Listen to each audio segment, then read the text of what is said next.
जुना बुधगाव रोडवर असलेल्या पंचशील नगर येथे रस्त्यावर उभ्या असलेल्या तरुणाच्या गळ्यातील 7 ग्रॅम वजनाची 30,000 रुपये किमतीची सोन्याची चैन अज्ञात चोरट्यांनी हिसडा मारून लंपास केली. सदरची चैन स्नॅचिंगची घटना ही शुक्रवारी रात्री 11 वाजण्याच्या सुमारास घडली. घटनेचे गांभीर्य ओळखून संजयनगर पोलिसांनी तातडीने तपासाची चक्रे फिरवून संशयित तिघांना 12 तासात बेड्या ठोकल्या आहेत.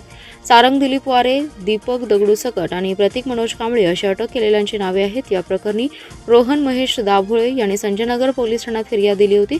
रोहन दाभोळे हे आपल्या कुटुंबियांसह साखर कारखान्यासमोरील शिवाजी हाऊसिंग सोसायटीमध्ये राहतात.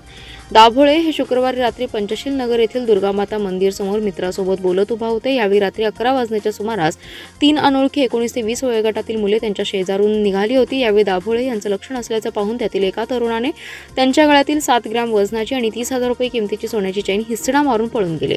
यावेळी दाभोळे यांनी त्यांचा पाठलाग करण्याचा प्रयत्न केला असता अंधाराचा फायदा उचलत संशयित पसार झाले.